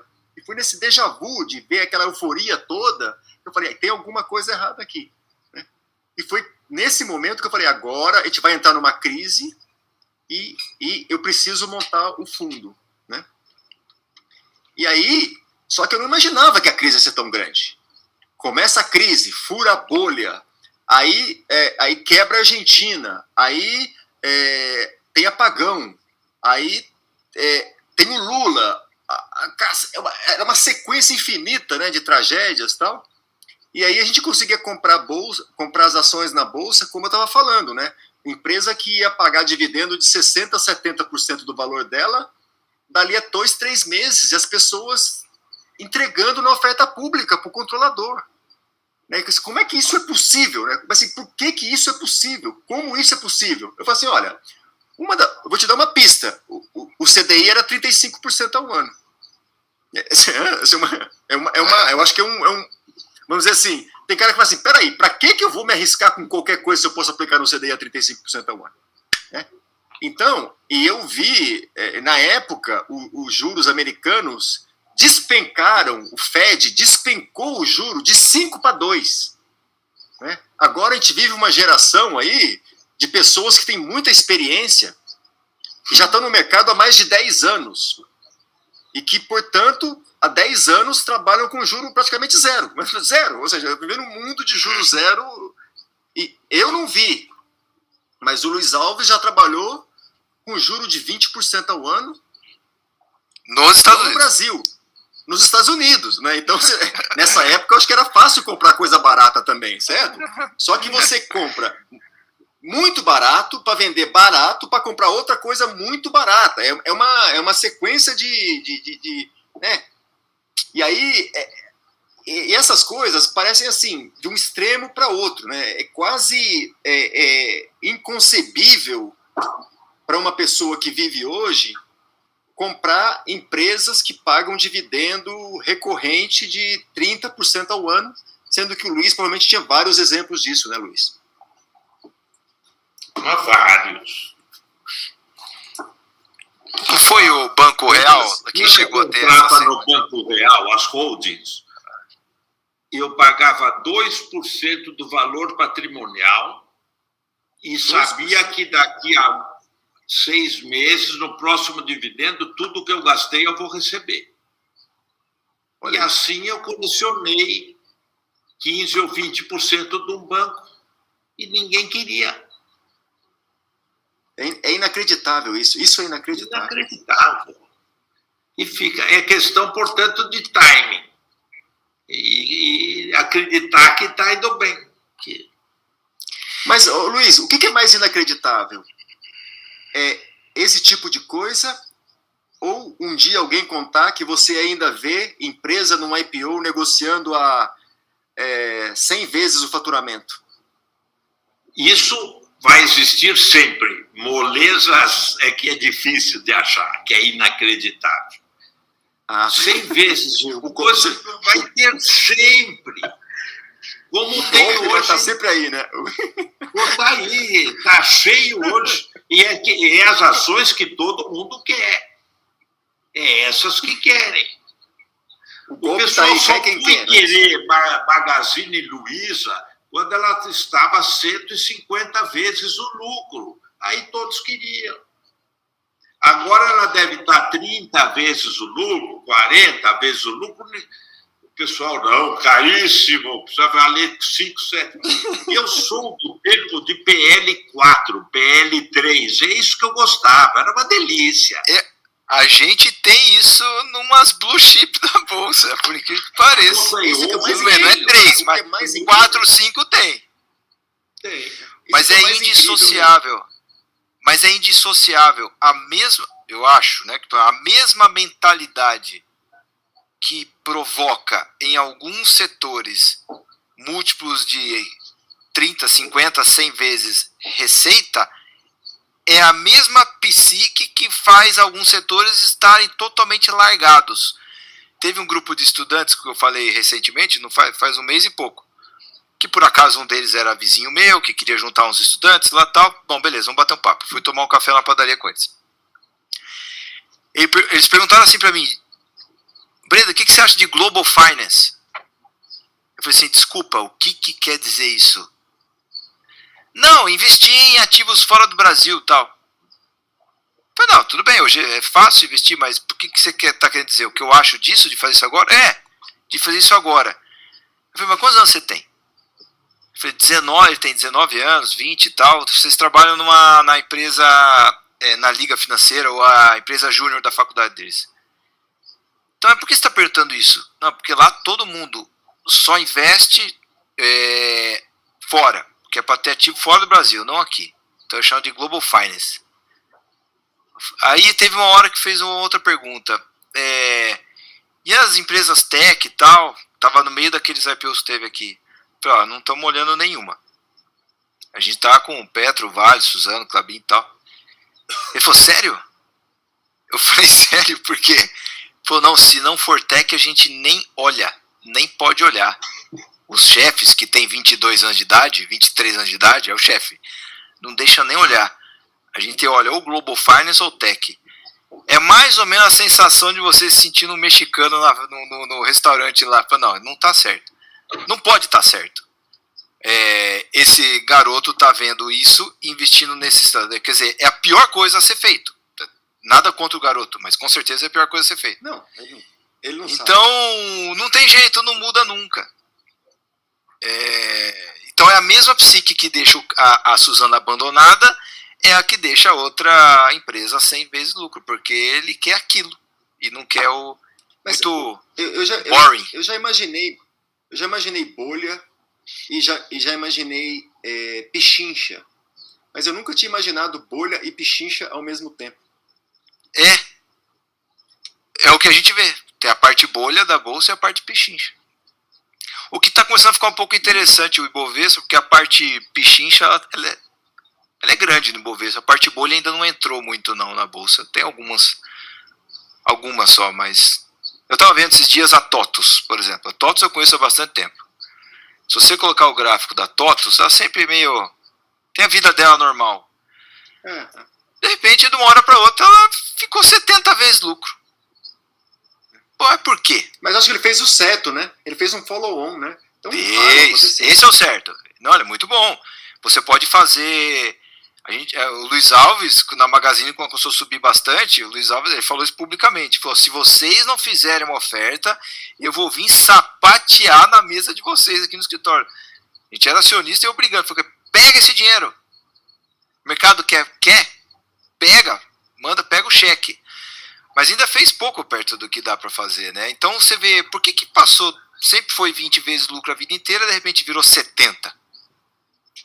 Pegou a fila da moda, entrou no tema, é computação, é tech, sei lá o que. Tá certo ele, se eu fosse ele, fazia mais, pegar mais dinheiro do mercado, pega o que der. Mas eu acho que, se você olhar, eu acho que, talvez, numa visão de longo prazo, né, ele está captando dinheiro barato e, eventualmente, ele vai investir esse dinheiro num momento bom, né, porque em algum momento, dentro do negócio dele, vai sobrar oportunidade boa para ele gastar esse dinheiro que ele captou agora. Você não pode querer captar dinheiro na época que tem um monte de oportunidade, porque aí você também tem que pagar caro para poder captar dinheiro. Não, você acaba tendo, não se beneficiando dos dois lados. Tá ótimo. Então tudo se repete, não tem jeito. A gente vai caminhando aqui para o final da live. As perguntas aí das pessoas, Marcelo. O que a gente ficou falando aqui, esse papo de amigo aqui? Eu vi algumas perguntas, uma eu fiz, que era do Daniel. Aí, deixa eu buscar alguma pergunta aqui. Queria escutar a opinião do Luiz sobre Cogna. Eu não sei se vocês querem falar no assunto.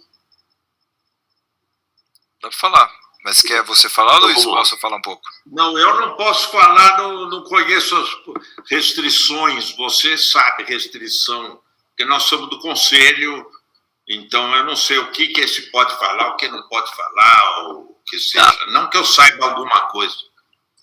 Não, dá para falar motivação original, ou qual que é a história, né? Que está se desenvolvendo. A história vai demorar ainda uns 4, 5 anos, mas é uma empresa que esteve num setor que foi turbinado, né, pelo governo, FIES, deu condição de pagamento para quem não deveria ter condição de pagamento. Então, naquele momento, se eu não me engano, ali por volta de 2015, 2016, a então Croton era uma das ações mais modas do mercado. Acho que quase todo fundo que eu olhava tinha a posição de Croton. Eu já conhecia o pessoal da Croton desde 2011. Eu vi lá pequenininho, desde quando a antiga Croton comprou a Iune, veio o Galindo, alguns executivos. A nossa sócia, a Ângela Freitas, é do ramo, né? Trabalhou na Embi Morumbi. O pai dela criou o primeiro curso de turismo no Brasil, foi uma dos investidores iniciais da Anhanguera, que depois fez fusão com a Croton. Então a gente observou esse setor de educação listado em bolsa de fora. Quando começou a sair o FIES começou a ser retirado das empresas, a gente começou a ver que, olha, agora acho que vai ficar interessante, porque o FIES turbina o resultado de longo prazo, ou de curto prazo, mas pode atrapalhar o resultado de longo prazo, porque o FIES tornava rentável várias empresas que não eram para ser rentáveis, não eram nem para existir. Então existia uma bonança de curto prazo que iria virar uma hipercompetição de longo prazo, levando as margens lá para baixo, porque tem um monte de competidor que não era nem para sequer existir. Quando tirou o FIES, agora vai começar os ajustes no setor. Tira o FIES, aí começa a boiar alguns corpos, né? Aí a gente começou a ler faculdade não listada, né? Praticamente quebrando, quer dizer, começou a aparecer toda a parte ruim do setor. No caso da Cogna, o que eles começaram a fazer? Não dá para eu simplesmente mandar o aluno que não tem como pagar embora. Então começaram a financiar o aluno. Financiamento próprio. Só que esse aluno vai dar uma inadimplência enorme. Ele não tem condição de pagar. Então a empresa começa a ter um monte de provisão e recebíveis que nunca recebe. Quando, mais ou menos final de 2019, comecinho de 2020, a companhia já estava vendo uma melhora operacional, tanto dela quanto do setor, porque já estava limpando um pouco a qualidade da base de alunos, e veio uma pancada do Covid, quando você não está preparado ainda totalmente para virar o business, né? Veio uma pancada enorme, o ensino presencial sofre, assim como se fosse fazer um paralelo com o varejo físico, né? E a inadimplência piora, e sorte que a Cogna tinha feito um follow-on a R$11 por ação no começo de 2020, final de 2019, então encheu bem o caixa, que estava estressado por conta da aquisição da Somos, que é o Ângulo, o PH e tal. Em 2020, não teve opção para a companhia, a não ser ter que atacar com força cada um dos problemas, que é base de aluno pagante, renegociar contrato de campus, que estava mal dimensionado, campus grande para uma base de alunos que não vinha, tombar curso do presencial para o online, e uma série de coisas que toda companhia tem que fazer quando passa por dificuldade, enxugar quadro, demitir, rodar consultoria estratégica, ficar mais eficiente e tal. Quando a gente chegou no final de 2020, e nesse período todo a Alaska montando posição, né? Como o Luiz fala, você nunca sabe quando é que vai ser o fundo do poço, ou quando é o exato momento, você vai fazendo conta e vai estudando e vai vendo a companhia. Quando chegou no final de 2020, a gente viu que a companhia de fato estava fazendo tudo o que precisava ser feito, reconhecer todas as provisões, todos os contratos mal desenhados, todos bem renegociados, e vendo uma vez só no balanço uma chuva de sangue, né? Porque provisão que você reconhece, baixa de ativo, é o tal famoso banho de sangue. Mas que no nosso entender começou a deixar a companhia mais limpa para todo esse processo deles, que eles mesmos estão desenhando, e a gente vai acompanhando para ver se está andando conforme o planejado, para todo esse processo que a ideia é que se desenvolva nos próximos anos, que é você parar de ter matrícula de curso ruim, já parou, mas a hora que você para de ter matrícula num curso não rentável, você vai carregar ainda alunos por 4 anos. Porque não tem mais matrícula, mas o aluno sai do ano 1 para o 2, do 2 para o 3, até se formar. Então, nos próximos 4 anos, mais ou menos, a gente espera que todos os cursos ou áreas não rentáveis vão diminuindo, ao passo que o que é rentável vai crescendo e ocupando espaço, que é o EAD, os cursos de medicina, a parte de plataforma, a parte de tecnologia. Qual que é o nosso trabalho lá? É acompanhar para ver se tudo que foi planejado, que a gente acha que faz sentido, está sendo feito de acordo. Falando do passado, olhando os últimos 2 resultados trimestrais, já mostra que está bem diferente do que foi 2020 e 2019, em capital de giro, em margens e tal. É o que dá para falar. Posição importante nossa, que a gente acha que está implícito, né, no preço da ação, algo que não vai voltar mais a ser o que era. No caso da Cielo é a mesma coisa, né? Então a Cielo caiu, a gente não tem Cielo, a Cielo tombou do 20 para R$2, por exemplo. Porque o MDR mudou para baixo para caramba, surgiu um baita de um novo concorrente, Estônia. A Magalu, que antes usava a Cielo, passou para a Estônia, agora tem a Magalu Pagamentos. Então surgiu um monte de concorrentes e a margem do setor tombou. Então faz sentido, parece, né, que você ter mudado o valuation todo do negócio.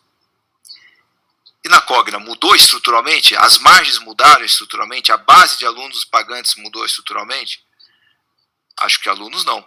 O Brasil continua formando mais ou menos, tem a mesma quantidade de jovens aí. Margem, eu não sei, alguém está vendo mensalidades nas faculdades desabarem? Não. Custo poderia estar subindo muito, custo nas faculdades subindo. Mesma coisa, o custo igual a todo mundo. Então, estruturalmente, a única coisa que mudou de verdade, que a gente achou que ia ser mais drástico e na verdade está voltando para trás, era muito mais aluno querendo o ensino à distância e pouquíssimos o presencial. Então a companhia estava se adequando para isso. Mas a gente está sendo surpreendido com o contrário. Os alunos estão querendo voltar até a aula presencialmente mais do que a gente imaginava. Então a companhia vai ter que ir se adequando para esse normal aí, que vai ser não muito diferente do que era no passado. talvez um pouquinho mais de online, um pouquinho menos de presencial, mas toda essa chacoalhada serviu para a empresa criar uma casca mais dura e ter que focar no que sabe fazer, no que interessa. Margem, rentabilidade e tal. Então, acho que é o que dá para falar. Agora, o que vai se desenvolver daqui para frente, ninguém tem certeza, ninguém sabe, a gente tem as nossas opiniões e baseado nisso a gente tem a posição. Tá bom. Bom, alguma consideração final, Luiz? Não, acho que falamos de tudo que podia falar.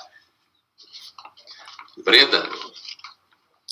Acho que o que fica, acho que é uma grande lição que para mim eu vejo do Luiz Alves, vejo do pessoal já mais velho e tal, é o seguinte: dá uma olhadinha na opinião geral das pessoas, né?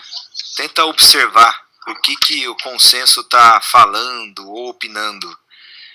E se identificar um certo padrão, provavelmente o contrário disso é o que vai funcionar.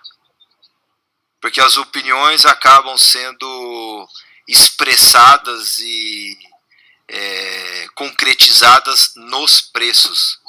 Então, o preço, se eu tiver uma opinião bacana com relação a um carro, o carro não muda o seu estado físico por causa da minha opinião. Se todo mundo achar um carro bonito, possivelmente o carro é bonito mesmo e ele continua sendo o que é. Agora, a opinião das pessoas muda o estado da bolsa. Todo mundo começa a opinar sobre a bolsa reage, absorve aquela opinião e já muda o estado físico da bolsa. Então, quando todo mundo começa a achar a bolsa muito cara ou perigosa, ela cai de preço o suficiente para deixar de ser perigosa e deixar de ser cara. Então, a opinião das pessoas influi na bolsa, mapeia o que os outros estão falando e faz o contrário, que tende a ser bom. Funcionou muito para o Luiz Alves. Pedro? E outra coisa, acho que só uma coisa a ressaltar aqui é que não basta você ir contra a opinião, você tem que estar certo, né? Sim. Exatamente, porque principalmente no caso de quedas, não é porque caiu porque vai dar certo, né? Você pode comprar alguma coisa que caiu 80%, quando ela cai 90%, significa que caiu mais 50% de quem comprou 80%, né? Então, não fica essa questão de que, não, se caiu, você tem que ir contra e tem que comprar. O que o Luiz falou lá é assim, às vezes a empresa existe, os caras são bons, são ok, são razoáveis, e o preço está bom, em ordem, e o preço está bom, ótimo. Então, você compra uma parte e observa.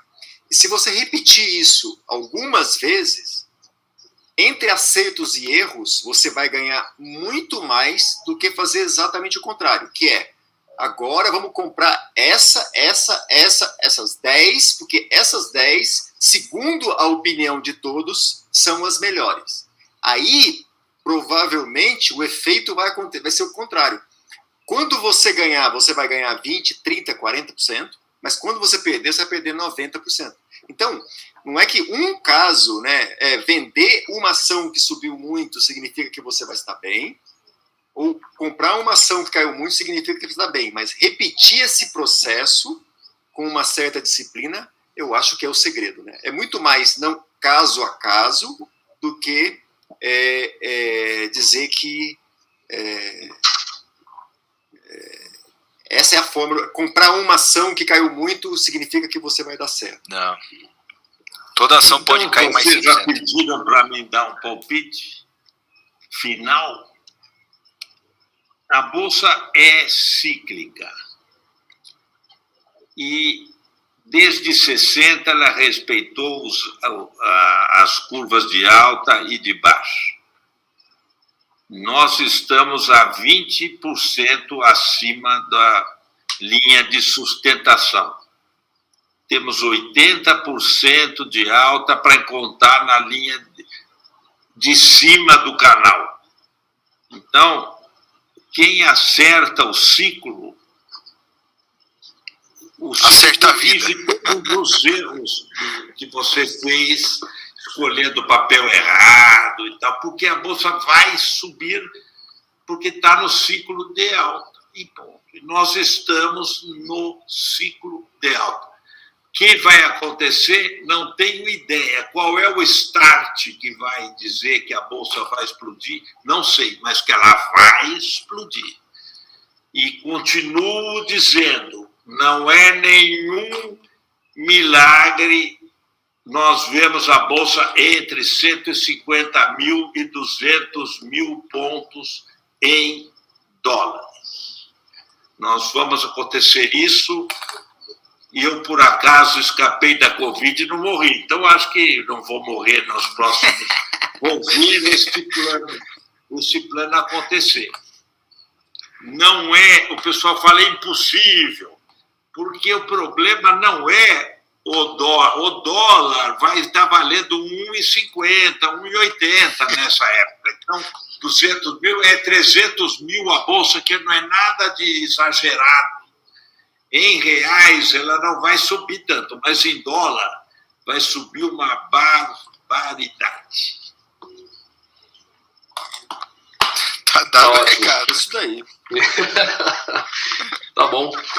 Bom, Obrigado. muito obrigado, Luiz, muito obrigado, Henrique Breda, muito obrigado, Pedro, pela participação aqui na live da Invi. Quanto custa a assinatura anual? Quanto você falou? Anual, aqui na promoção hoje, R$ 179,10. Só essa live já valeria. Tá errado esse negócio. Tá errado isso aí. Só esse...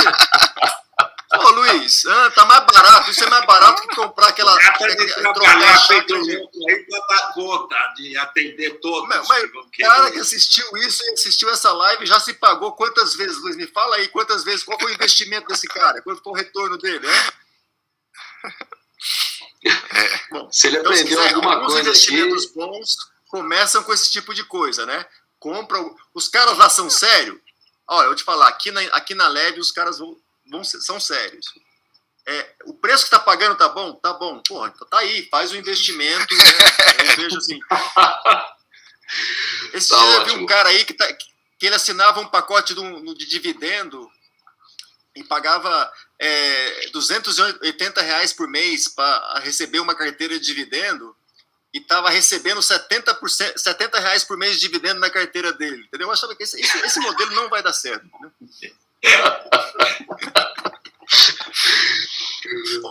Assim, isso. O básico você tem que gastar menos do que você ganha. Se você paga uma carteira de dividendo menos que você recebe dividendos, não vai dar certo. Então, aqui a gente acha que tem que ir mais gente pelo preço parado. Para você que quiser assinar com esse preço exclusivo de R$ 179,10, basta entrar lá, colocar no campo de cupom a palavra exclusivo em letra maiúscula, você vai ter acesso a 1 ano por R$ 179,10. Realmente a promoção aqui em homenagem ao Luiz e ao Henrique Breda tá demais. Bom, posso só fazer um comentáriozinho? Deixa eu só fazer um comentáriozinho, que isso é interessante. Quando a gente fala com uma empresa, a gente presta atenção no que ela fala e no que ela não fala. O que ela não fala pode ser tão valioso quanto. Se as pessoas prestarem atenção e verem esse vídeo de novo depois, ficar gravado, a gente não falou de política. Não interessa. Exato. Fica uma baita de uma lição. Política é relevante. Política é relevante. Assim, acho que não tem nem criatividade. Eu tô falando, há 20 anos atrás eu conversava com o Luiz Alves para tentar fazer ele virar meu cliente e os grandes, para comprar uma empresa de energia, de geração de energia elétrica, e os grandes riscos eram o apagão e a eleição do Lula. Porra, o que mudou? Mesma coisa, vai mudar tudo igual, né? Exatamente. Fica aí pro pessoal, ninguém ficou falando. Obrigado, pessoal, valeu. Obrigado, Henrique Breda. Obrigado, Luiz. Um abraço, Pedro. Obrigado, Henrique. Um abraço a todo mundo tchau. que participou, que ouviu a gente até agora. Foram quase 2 horas de live. Você pode usar o QR Code invi.com.vc. Um abraço e boa noite. Boa noite para todos.